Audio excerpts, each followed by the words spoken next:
समस्त को ये प्रातकाल दिवस मध्य प्रभु यीशुख्रीष्ट नाम तथा प्रभु येशुଙ୍କ नाम मो समस्त को मधुरमय नाम मो स्वागत एवं धन्यवाद जनाऊँ। प्रिय मोर प्रभु दास दासी एवं मोर बापा माँ भाई भाई पुओ झी विशेषकर आज ये वाक्यटी को मु बर्तमान समाज युवा एवं युवती मान निमंते मोर पुओ झी मान निमंते मु किसी प्रस्तुत करी जहाँ प्रभु आत्मा द्वारा आसतु आम मैंने से वाक्य देखा जहाँकि उपदेशक 12 पर्व 1 पद किंतु ए वाक्य पढ़िया पूर्व आम एक उदाहरण मध्यम आगक नहीं चाहूँगी। गोटे सहर में गोटे गरीबी विधवा माँ तार छोट झील को धरिक सी जीवन यापन करुला एवं सी अनेक कष्ट अनेक दुख से घर चलाऊला एवं से गोटे परिवार सी बासन कुसन माजी पानी आनी तार झील को सी बड़ करी आउ से पाठ पढ़ाने मत चाहिला किंतु सी काम करी सी तार झील को सी बड़ कला एवं पाठ पढ़ेला। जितेबाला झीलटी पाठ पढ़ला एवं सी चाकरी खोजिला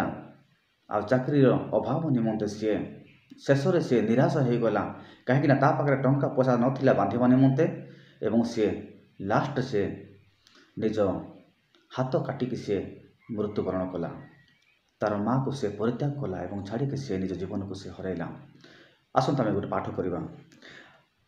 आउ तुम्हें यौवन काल में अपना सृष्टिकर्ता को स्मरण कर जेहेतु दुस्समय आसुअछि जो सब वर्ष में तुम्हें कह ए सबरे मोहर किछि सुख नाही से सब वर्ष सन्निकट होउछि। प्रिय मोर प्रभु को दास दासी एवं मोर बापा माँ भाई भाई पुओ झी एवं विशेषकर मोर युवा एवं युवती एवं मोर पुओ झी जो माँ ता झील को एत जत्न एत कष्ट से बड़ करथिला पालन करथिला लालन करथिला ता निज जीवन को से बाजे लगे सी प्रतिपोषण करथिला शेष से झील से माँ को सी मन पकेला नहीं। जितेबाला से चाकरी अभाव निमंते कार्य को अभाव निमंते कामर अभाव निमंते निजर बंचार अभाव निमंते से मृत्यु को से स्मरण कला एवं निज माँ को से छाड़ी से सबुदिन से विदा होगला एवं तार माँ को से जन को छाड़ी से पढ़ाईगला। प्रिय मोर प्रभु को दास दास एवं मोर बापा माँ भाई भाई पुओ झी एवं मोर युवा एवं युवती गण आसतु ये वाक्य आमको आज कौन कहूँ अनेक समय आम समाज में बर्तमान आम मंडली मध्य अनेक पुओ झी मैंने युवा युवती मैंने रोचे जो मैंने कि आज अनेक चाकरी अभाव निमंते स्कूल कॉलेजर किसी समस्या जो पाठ पढ़ारे से बाईचान्स जदि से फेल हो जाती ता समस्या निमंते समाज में किसी अघटना घटिले से प्रॉब्लम को फेस न करवा जो पारिवारिक अशांति जो बेले बेले आम पुओ झी मैंने आम युवा युवती मैंने आत्महत्या करुँच परिवार को छाड़िके निज बापा माँ को छाड़िके निजर भाई भाई को छाड़िके किंतु वाक्य कौन कहूँ तुम्हें अपना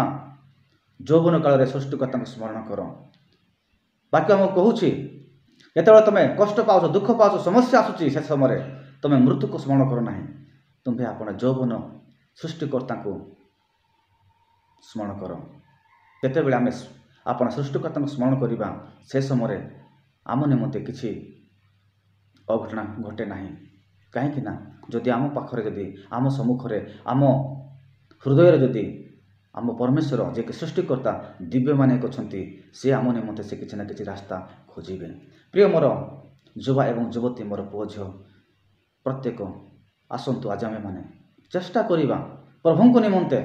ताहां को निमंते एवं पारिवारिक जीवन निमंते अपना बापा माँ को निमंते आमे बंचवा निमंते चेष्टा करवा। मृत्यु बड़ विषय नुह किंतु मृत्यु पूर्व आम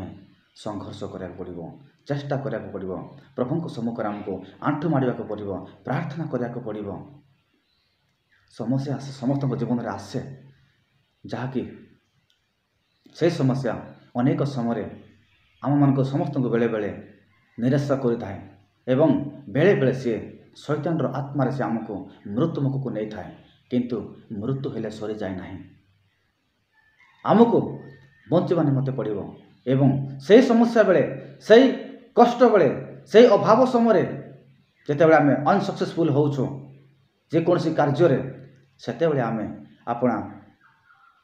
सृष्टिकर्ता स्मरण करवा सी आम निमंते रास्ता खोजे एवं निश्चय आमर प्रत्येक वर्ष हम एक सुखमय जीवन हम।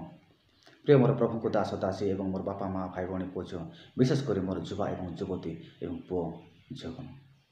आसतु आज आम मैंने ये छोट वाक्य मध्यम आम परिवार आम जीवन में आम समाज में आम इलाकार जिते बड़ समस्या सुना कहीं आम से समस्या समय ଆମେ ମୃତ୍ୟୁକୁ ଦେଖିବା ନାହିଁ, ଆମେ ମୃତ୍ୟୁକୁ ସ୍ମରଣ କରିବା ନାହିଁ, ଆମେ ସୃଷ୍ଟିକର୍ତ୍ତାଙ୍କୁ ସ୍ମରଣ କରିବା। ସେହି ସୃଷ୍ଟିକର୍ତ୍ତା ଆପଣମାନଙ୍କୁ ଏବଂ ମୋତେ ସେ ଆଜି ସେ ଜୀବିତ କରୁଛନ୍ତି। ତେଣୁକରି ଆସନ୍ତୁ ଆମେ ଜୀବନର ଶେଷ ପର୍ଯ୍ୟନ୍ତ ଆମେ ତାହାଙ୍କୁ ଧନ୍ୟବାଦ ଏବଂ ପ୍ରଶଂସା କରିବା। ଏହା ତାହାଙ୍କର ଇଚ୍ଛା। ପ୍ରଭୁ ଏହି ଛୋଟ ବାକ୍ୟ ପ୍ରତି ଆମମାନଙ୍କୁ ଆଶୀର୍ବାଦ କରନ୍ତୁ। ଆମେନ୍।